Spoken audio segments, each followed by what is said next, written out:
Assalamualaikum warahmatullahi wabarakatuh. Ketemu lagi ya dengan Bunia. Hari ini kita akan membahas tema 6, subtema 2, lingkungan sekitar rumahku. Sebelum kita mulai, apakah hari ini anak-anak sehat? Semoga sehat selalu ya. Semoga selalu bersemangat saat belajar di rumah.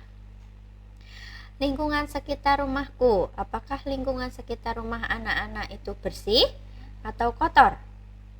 Nah, apabila lingkungan sekitar rumahnya anak-anak kotor, maka sebaiknya diadakan kerjasama membersihkan lingkungan rumah.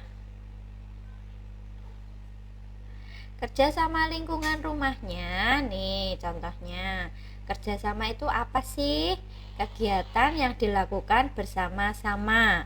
Manfaatnya, pekerjaan menjadi lebih ringan dan cepat selesai.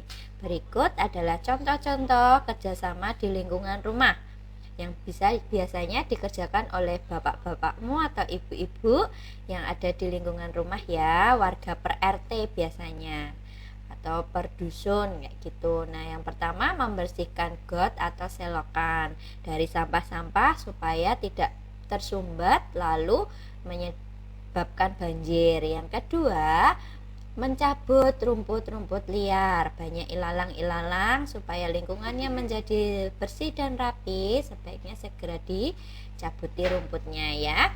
Ada pula nggak dicabut rumputnya, kadang disemprot itu loh, disinfektan yang mematikan rumput-rumput liar. Yang keempat, menyapu jalanan. Banyak sekali sampah-sampah di jalanan. Kadang ada orang-orang yang tidak bertanggung jawab ya, membuang sampah sembarangan. Tidak hanya buang sampah sembarangan, kadang daun-daun kering dari pohon yang jatuh itu kalau kita tidak membersihkan, siapa lagi yang membersihkan ya? Makanya kita harus bekerja sama menyapu jalanan supaya terlihat lebih enak dipandang dan bersih. Yang keempat adalah menebang pohon yang terkena kabel. Tuh, pohon yang menutupi kabel itu juga sangat berbahaya ya, sehingga supaya menghindari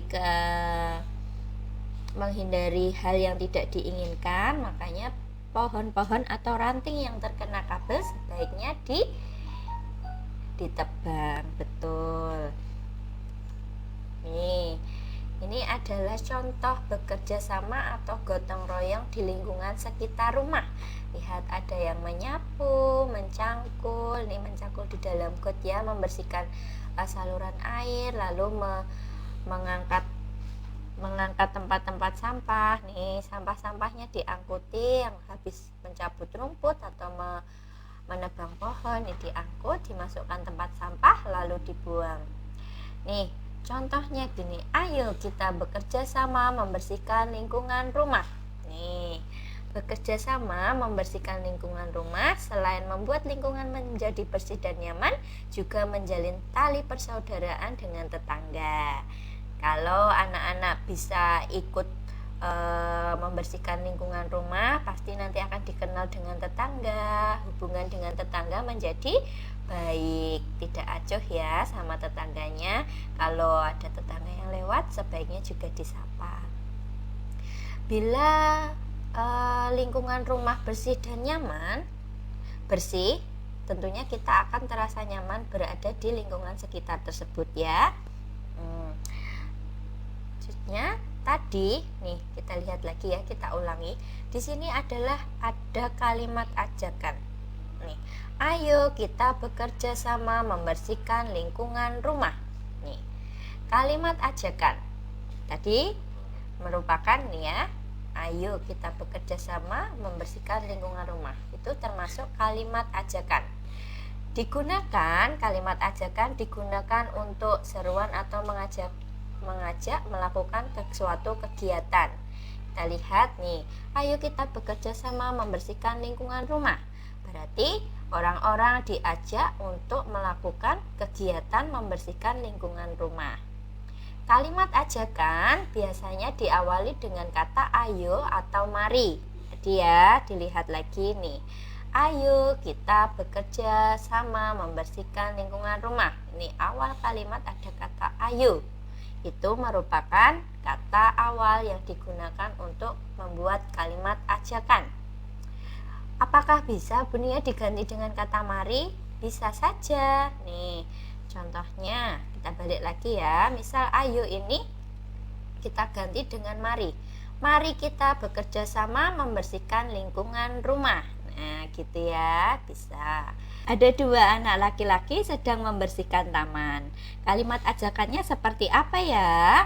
Nih, ayo kita bekerja sama membersihkan taman ini. Mereka berdua bekerja sama membersihkan taman supaya taman menjadi bersih dan nyaman. Nih. Lingkungan rumah yang bersih akan terasa nyaman untuk ditempati. Betul sekali ya anak-anak ya.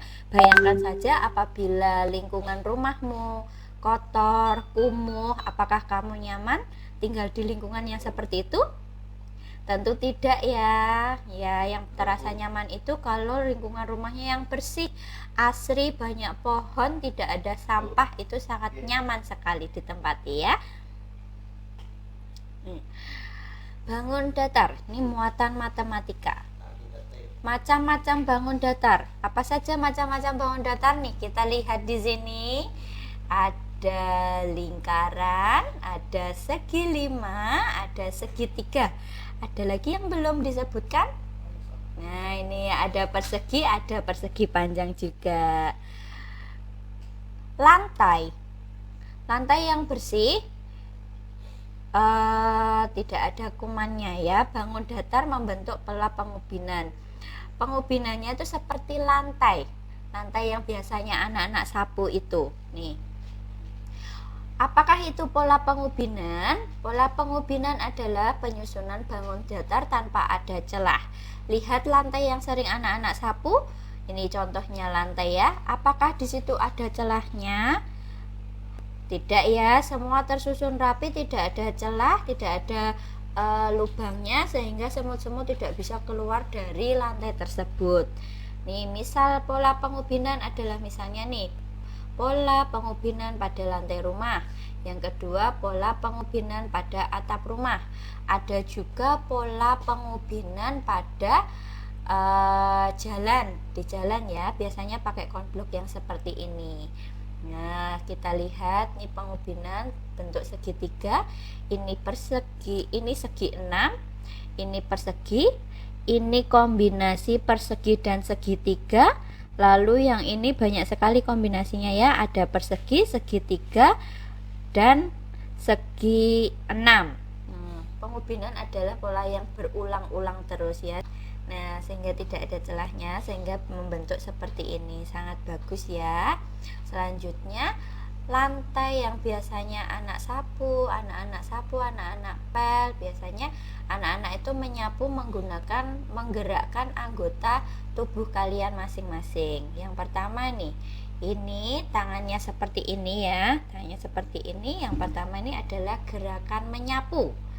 Lalu tangannya di bawah satu, agak jongkok, yang satu tangannya di atas, itu seperti gerakan memungut sampah. Yang ketiga, gerakan membuang sampah. Gerakan membuang sampah.